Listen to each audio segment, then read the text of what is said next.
കാര്യങ്ങൾ വെടിപ്പായി രാഹുൽ മാങ്കുട്ടത്തിൽ സമ്മതിച്ച സ്ഥിതിക്ക് ഇനി ഇതിനകത്ത് എന്താ സംശയം? പെൺകുട്ടിയുടെ മൊഴിയിലേക്ക് ഇന്ന് കൊടുത്ത മൊഴിക്കപ്പുറം രാഹുൽ മാങ്കുട്ടത്തിൽ കൊടുത്ത ജാമ്യാപേക്ഷയെ ഞാൻ വിശ്വസിക്കുന്നു. ഇത് രാഹുൽ മാങ്കുട്ടത്തിൽ കുറ്റം സമ്മതിക്കുന്നതിന് തുല്യം തന്നെയാണ്. രാഹുൽ മാങ്കുട്ടത്തിൽ മൊഴിയെക്കുറിച്ച് പറയുന്നുണ്ട്, ശബ്ദ സംഭാഷണത്തെക്കുറിച്ച് പറയുന്നുണ്ട്, ബന്ധം സമ്മതിക്കുന്നുമുണ്ട്. ഇനി രാഹുൽ മാങ്കുട്ടത്തിൽ എന്ത് ഡിഫൻസ് കോടതിയിലെടുത്താലും ഒരു പക്ഷേ നിയമത്തിൻ്റെ നൂലാമാലകൾ രക്ഷപ്പെടാൻ വക്കീൽ പറഞ്ഞു കൊടുത്ത ഒരു ബുദ്ധിയായിരിക്കാം ഇതെല്ലാം.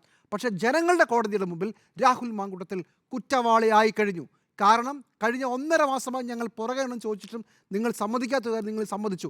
ഒരു പെൺകുട്ടിയെ തനിക്ക് രഹസ്യമായി ബന്ധമുണ്ടാവുകയും ആ ബന്ധത്തിൽ അവർ ലൈംഗിക ബന്ധമുണ്ടാവുകയും അതിനുശേഷം അതേക്കുറിച്ച് വിശദമായി സംസാരിച്ച് നിർബന്ധിച്ച് അവരെ കൊണ്ട് മരുന്ന് കഴിപ്പിച്ച് ഗർഭചിത്രം നടത്തുകയും ചെയ്തു. ഇത്രയും കാര്യം വ്യക്തമായി. ഇനി രണ്ടാമതൊരു പ്രതി കൂടിയുണ്ട് ഈ കേസിൽ, ജോബി എന്ന് പറയുന്നയാൾ. അയാളെ പിടിക്കുമ്പോൾ കഴിപ്പിച്ച മരുന്ന് ഏതാണ്, എവിടെ നിന്നാണ് വാങ്ങിച്ചത്, അതുകൂടി തെളിഞ്ഞോളും. ഒരു 24 മണിക്കൂർ കാത്തിരുന്നാൽ മതി. കേസ് വ്യക്തമാണ്. കോടതിയിൽ ഈ കേസ് എങ്ങനെ പോകുമെന്നതിനെക്കുറിച്ച് നമുക്കറിയില്ല. അത് കേസിൻ്റെ നൂലാമാലകളാണ്, നിയമത്തിൻ്റെ ഇൻ്റർപ്രിട്ടേഷൻസാണ്.